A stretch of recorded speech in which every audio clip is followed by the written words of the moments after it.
like when I crossed the $1 million sales mark, like I was like, oh, well, that's it. Like, cool. Like I did it. And then, you're getting a little bit of a slump, because you're like, well, Oh now my what? God. You know? You're like literally saying exactly what I said the first time I hit $1 million. I was like, man, I worked 10 years to get to $1 million. I Yeah. was like, and that was it. This sucks. I was This is like, it. I don't want to do that again. I don't want to do the way that I did that. I don't want to do that again. I was like, Yeah. and it was such a letdown.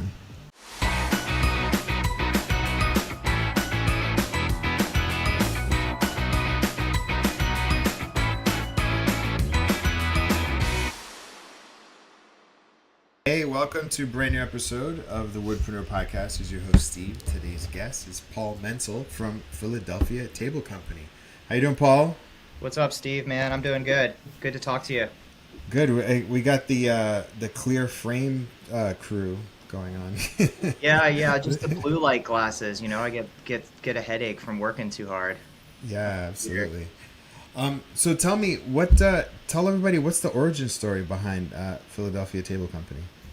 So it started, kind of like everybody does, kind of starts as a hobby or a side hustle. Mm-hmm. I graduated with a degree in chemistry and physics, Mm-hmm. and I was like kind of like substitute teaching, but also at the same time I was in a rock band that ended up getting signed to RCA Records. Mm-hmm. So in between touring and recording, like we made some money, up front, but not a ton. So in between touring and recording, I'd build furniture.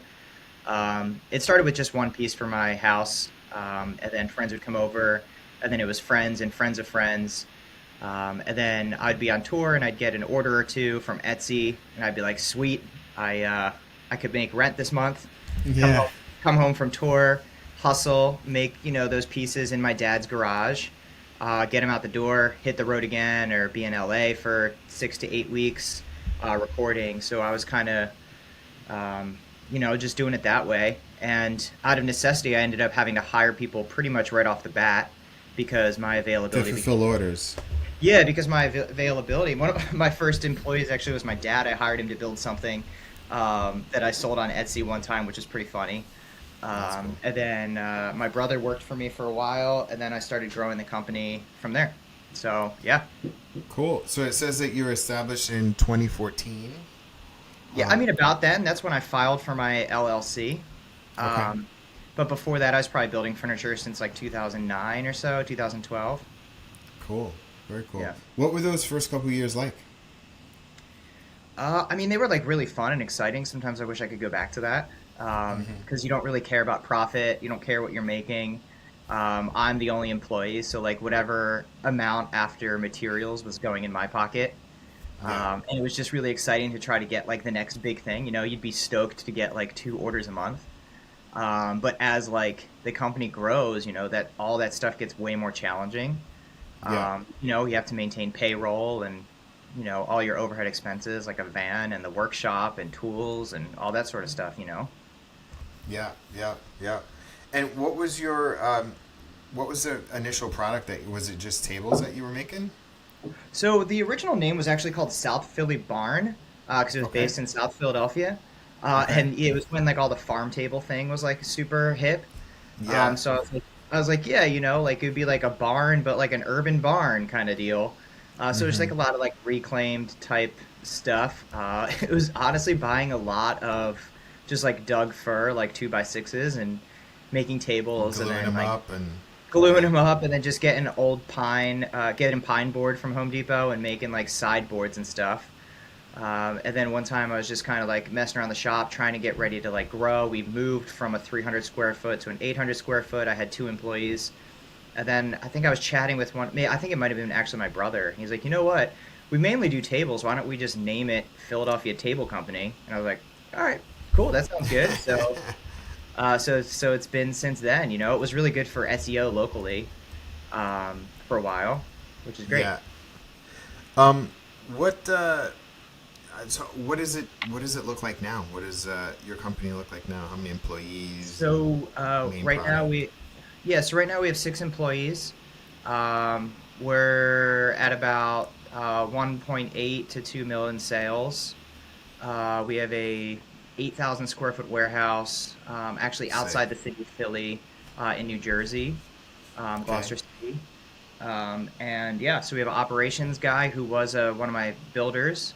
Yeah. Um, and then we have like a lead craftsman who's head of tables, and then we have a lead craftswoman who's head of like cabinetry stuff, like kind of Yeah. sideboards and that sort of thing, Yeah. and kind of structure it that way.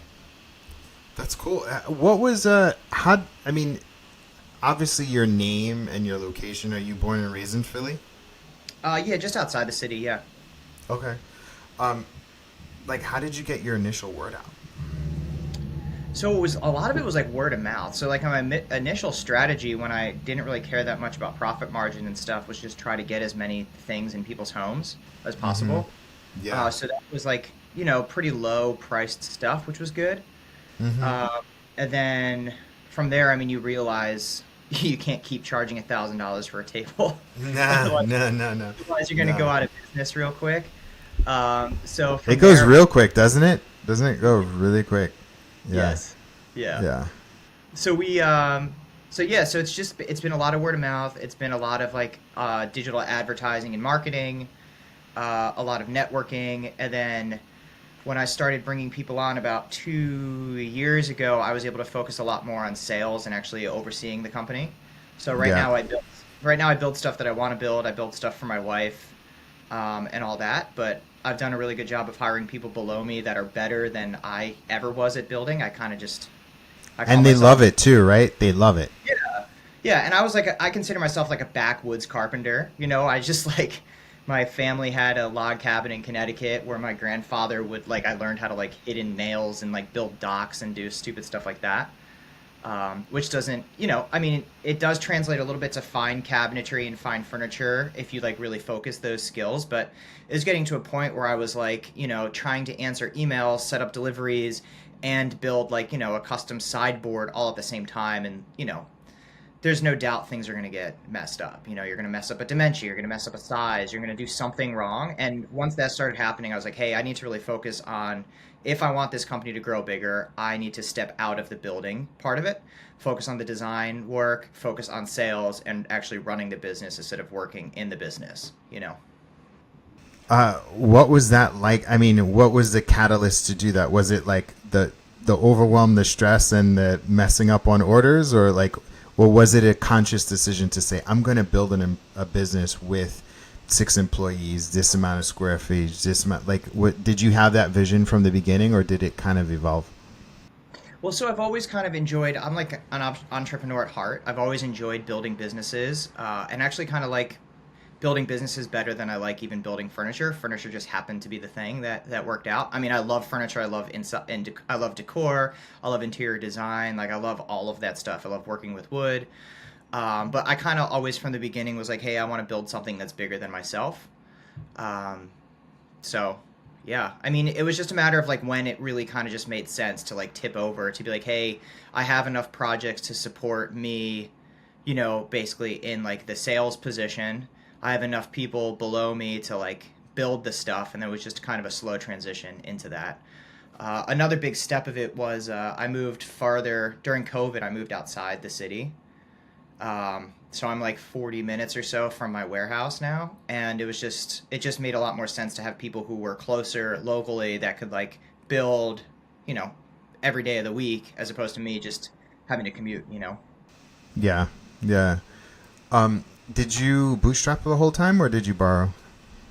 Bootstrap, but I definitely did some idle loan stuff. And I have, a good line of credit. But that's all Yeah, stuff that I was like really afraid of debt in the beginning.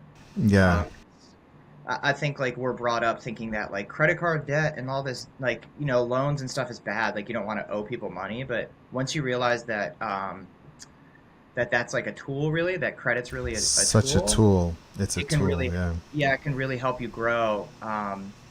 Especially helps with cash flow purposes. Like when you're working on like big $100,000 projects, you can't be floating, 50, $60,000 in materials out of cash. Like you need to be pulling from a credit line. absolutely, absolutely. Did you have any mentors or people that sort of guided you along the way? Or did you? How did you figure out how to grow? A 7-figure business. So I actually, I think it was about a year and a half ago, I signed on with a business mentor. Mm-hmm. And they're not specific in the woodworking world. But I'm always, before this point, I've always been listening to podcasts and reading books and all that stuff, just like learning from anything and everything I possibly could. Yeah. Basically, get a business degree without going to business school, essentially. Um, but yeah, so I have a mentor that helps a lot with that sort of stuff as well, Yeah. in a mastermind group. So that's definitely helpful and has helped scale it. That's sick. Um, what's kind of been the biggest challenges to where you're at right now? What's the biggest sort of obstacle that's facing your business? Honestly, it's really the head game, um, and it's just like having like Mindset, yeah, mindset.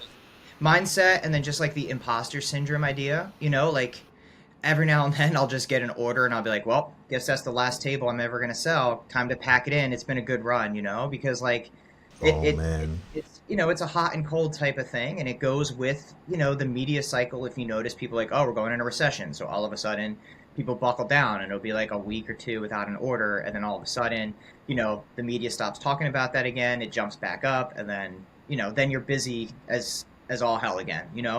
So it's just like dealing with that mindset of like, hey, like the orders are going to keep coming, and just having trust in yourself and the process and all that stuff. That's cool.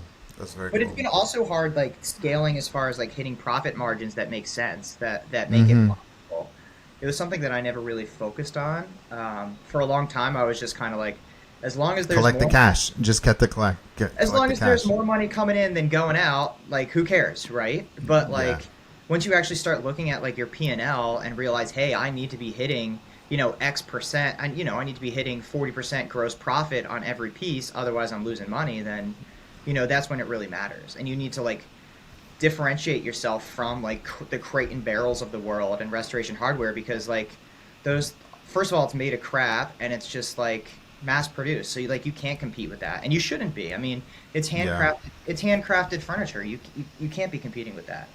No, no, no. I think the biggest thing is you probably come across this yourself is making sure that people understand the value and the value in knowing who made their product and where their product came from. Like Of course. that's kind of the I hit this revelation. I was in my kitchen and I'm like walking barefoot on floors that like me, my wife, and my father-in-law made, right? Like from Yeah.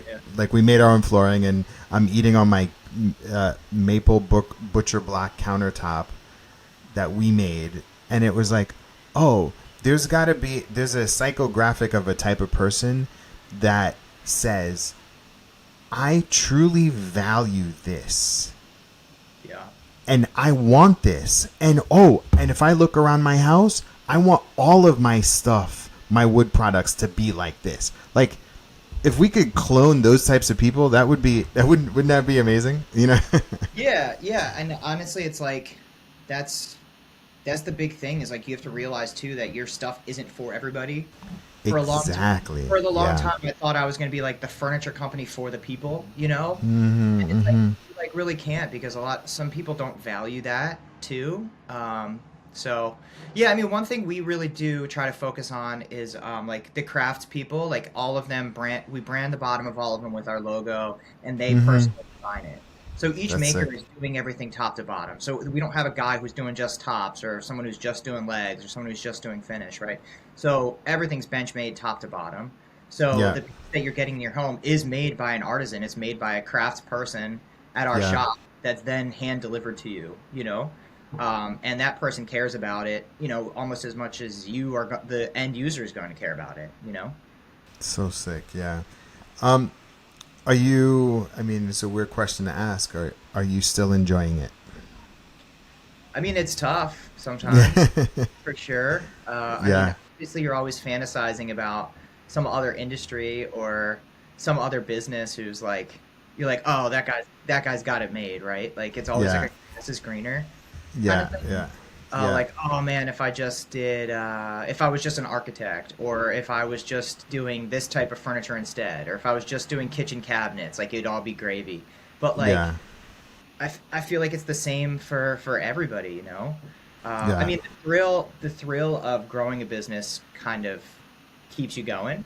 Yeah. And I think it's a matter of coming back to like your why and like why you're doing it, um, and just like kind of like what your mission is and like what your goals are, right? If you lose sight of like your why, that's kind of like your North Star.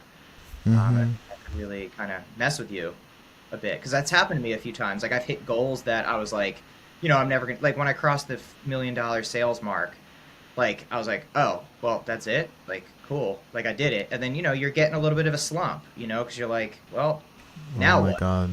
You know? You're like literally saying exactly what I said the first time I hit $1 million. I was like, man, I worked 10 years to get to $1 million. I Yeah, was like, and that was it. This sucks. I was this like, is it. I don't want to do that again. I don't want to do the way that I did that. I don't want to do that again. I was like, Yeah. and it was such a letdown. Isn't that Uh-huh. nuts? Yeah, and it's just How did you overcome that? so I'm still like fighting it a little bit, but it's just like kind of figuring out where you want to be and like where you want to go. Yeah. And like I think that always changes too. Like originally I like had this mindset of like I want to have a wood shop in every city, and like call it like the New York Table Company and then just have builders and crafters and all that Yeah, yeah, stuff. yeah. But then like as you grow, I'm actually in this like woodworking text group. I think it's like 5 or 6 other guys who are Mm-hmm. all kind of like my level and up. Yeah. Uh, and like some of them have these mega shops, and once you start to see what that is, I'm kind of like, I don't know if I want that anymore. Like I don't know if I Yeah. want to have 50 employees like building stuff. I mean, it's a matter of like figuring out where you want to go with it, I think. Yeah. Well, I mean, I think that one of the biggest things is realizing what kind of life you want to have and the For impact sure. that your business is going to potentially. Because I have friends, they're like, yeah, I'm gonna have this new business idea, and they're gonna go out and raise a bunch of money and build, and I'm like, I don't know if that sounds fun, right? Or maybe it's like a lifestyle thing, or maybe you're part of something bigger. I don't know. I kind of keep getting drawn to the idea of impact. Do you think a lot about that, like the impact that you want to have on your business on other people? Oh, 1,000%. I mean, that's a huge thing of like why I started. One of the reasons why I started it was I wanted to create a better furniture company. Obviously, Mm-hmm. everyone preaches about the sustainability thing and all that sort of stuff. But I mean, it's one thing to really talk about it, it's one thing to actually do it. We're a member of Yeah. 1% for the planet. So Mm-hmm. 1% of our top line revenue goes. So you make $1 million, 10 of it's going to, planting trees somewhere. So it's a legitimate thing that you really need to buy into. Yeah. We're also super committed to like non-toxic finishes. And Mm-hmm. I can say it, but there are a lot of things that are being preached as non-toxic and that are not. Yeah. And just that little tip of anytime you need to add a catalyst to anything, it is no longer non-toxic. Yeah. Individually, they are, part A, part B are both non-toxic. But as soon as you put it together, it starts to off-gas and create toxic fumes. Yeah. So Yeah. we use like mainly tongue oil, boiled linseed oil, all that sort of stuff. Yeah. Obviously, a project every now and then needs to require some sort of CV or something, but Mm-hmm. that's like, pretty limited. Now we're really trying to limit the stains that we use and just really double down on what that actually means. Just what natural, like bring out the naturalness of the Yeah, wood as opposed to trying to match yeah, a you want a dark piece of furniture, wall. get walnut. You want a light piece of furniture, here's maple. It's Yeah. it's kind of playing into that, and it's it takes a lot to really educate the consumer on that too. Like Sure. here's why we're different. Here's why we're more money than X, Y, and Z company. For sure. What's been your biggest marketing channel? Probably Instagram for Is now. it? Right now, Yeah. it's been a lot of Instagram at the moment. I'm starting to dabble. Like I think this year I'm gonna start moving into press, like actual print stuff. Because I'm curious to see what that would do. Um, Yeah. I've if had that clients that have had good results with luxury lifestyle magazines Yeah, in their local communities. that's kind of what I'm trying to maybe target next. We got like a deal with this one luxury magazine. They wanted us to actually build a table for them, so we're doing a build a one-off table and get a two-page ad kind of thing for them, like a trade-off. So I'm curious to see how that goes, but that's been helpful. The more interesting thing is like if you so like I literally just yesterday had a client tell me that they got pitched to be part of a luxury magazine, and when I looked at it, it was the value was kind of amazing. It was like $1,500 for the cover and a story, and $500. It was a quarterly magazine. It came out every quarter, and so but it went to 10,000 homes in their ideal zip code, and I was like, wow, that's like, I'm like, sure, $3,000 for the year, but I mean, how much is a table? Yeah, that's what I'm saying. Like, your ROI on that's going to be incredible. So, I mean, It came out to like 50 cents an ad in a magazine. If you look at, like a high qual, like for a Facebook ad, that was like, it's comparable, but at least you get higher targeting. And I like, so I ultimately told my client, I said, pass on it because you're not there yet, because it could either be a thing that you're just like, it's a waste of time, or it'll overwhelm you, because if you converted 1% of that 10,000, that's 10 new projects. yeah, and honestly, if you're not ready for it, if you don't have the skill set to like put out luxury furniture, and if you Yeah. don't have the skill set to like, if you don't have the ability to make it and to like make deadlines and have good customer communication, it's actually Customer service is going to hurt your brand even more. it's gonna be 1,000 times worse. Oh yeah. Yeah. Like that'll sink your business faster. And that's one thing I've been really careful of, is just kind of like try to go for incremental growth. Like, I don't want to go from 2 million to 8 million, because able to handle that, I don't know how I'd be able to handle the customer load of that, and the Yeah. strength of the foot. So it's just a Yeah. matter of like slowly increasing it to be like, okay, let's go. And it's a matter of putting off that quick return. I feel like so many people are like, I want to be this, I want everything right now. But if you're able to have delayed gratification, it's better. It's really fascinating. I often come across people that are like, I just need leads. I need leads. I need leads. I'm like, but wait, can your business Sustain the can you sustain the leads? And do you want that quick dopamine hit? Because there's always the hit of like, oh my God, my bank account has a lot of money, but like, you got to put out a lot of money. So I feel like I like the healthy approach of like incremental growth to sustain, because ultimately it's a long game, right? Like the wood, nature, it's all evolving. It's long. And I feel the same way about it, about business. It took me a really long time to get to that point, because you started thinking you're going to make a ton of money right off the bat, right? And then it's like, honestly, like when I first started, I was making probably more money than I make right now, because I was just pocketing everything. So it's like you kind of have like this spike, and then you hire people, and you have a dip, and then you're like, oh, I'm doing great, and then you start to grow even more, then it dips down, and then it's dealing with that ebb and flow of Yeah. which is really tough. That's cool, man. So this is a part of the podcast where I give you any marketing or business advice. So is there something that you need to think through, or a challenge that come up recently in your business that I can help you with? Well, recently we've been dealing with, because we're doing a lot of higher end projects, we've been dealing with sort of like cash flow issues. So like right now it's, we're asking for a 50% deposit. And Yeah. then if you're getting 40% margins, you're basically floating 60%, right? So if you're doing a $100,000 project, you're floating 10K of cash until you get paid that second deposit, Yeah. And, all of that starts to stack on itself to the point that it's like, letting up some sort of relief. So obviously like the, line of credit helps with that, but at the Yeah. same time, it does start to compound a little bit after a while. How long is your lead time? We're about 3 to 4 months. So I mean, two things that come up: one, raise your prices, and then two, ask for 65%.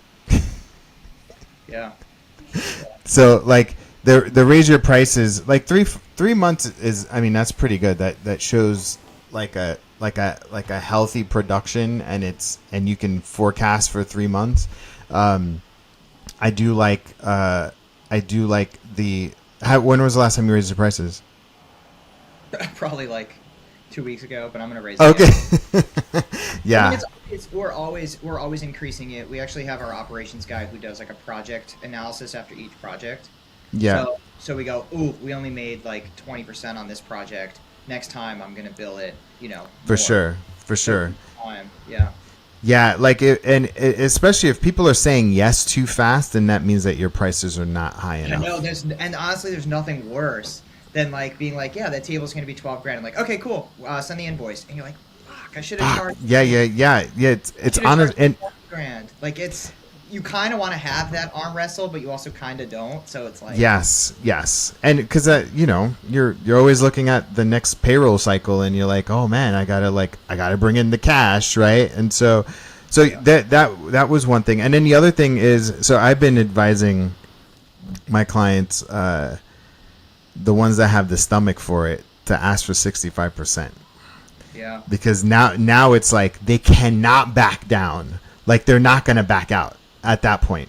And it shows a level of commitment, but it also shows from a brand perspective that you are like, oh my God, who has the nerve and the balls to ask for 65%? This other guy's asking for 50%, but from a brand perception value, 65 is like, this is like a tier. And now you have a little bit more cash than you used to. yeah, So anyway, was that helpful?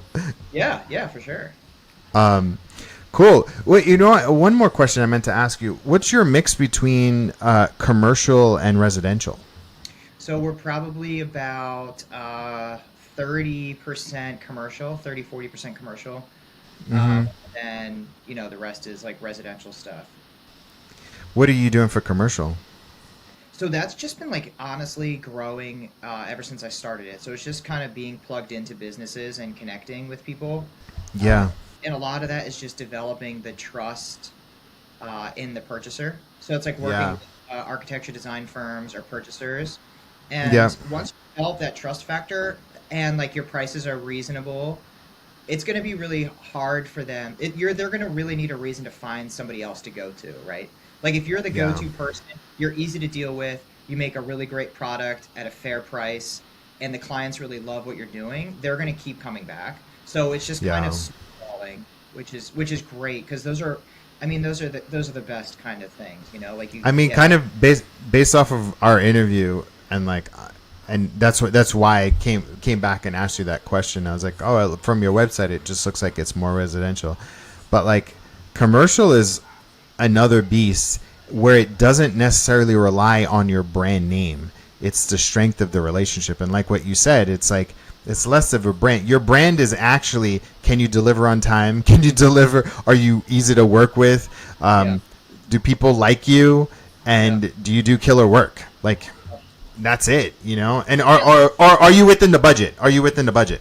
Yeah, I mean, brand does, I think, come into play sometimes, right? So, Yes. like, Yeah. if you're Yeah. like Mark Jupiter, for example, right? You could be like, The well, goat. Yeah. this is a Mark Jupiter conference table. Like, brand Yeah. does come into play a little bit, and we definitely have gotten some jobs like at some like really high end like country clubs because they're like, oh, this is like locally made specifically for this country club, right? So you can Yeah. add an extra sticker price on it. For But, sure. like, if you're trying to do like 100 tabletops for, Sloppy Joe's restaurant, they're just going to compare you to somebody else, right? And you could be off by 1 cent and they're going to go with the lower one. And for me, I'm never in that game. I never want to be in the race to the bottom. That's like Absolutely. the Yeah. I worst. mean, those if people are comparing you to restauranttables.com, then you're you're in the wrong business. So, Exactly.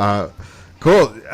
Paul, it was great to talk to you. Tell everybody what's your website, what's your Instagram? It's super easy. PhiladelphiaTableCompany.com, all written out. And the Instagram is the same thing, Philadelphia Table Company.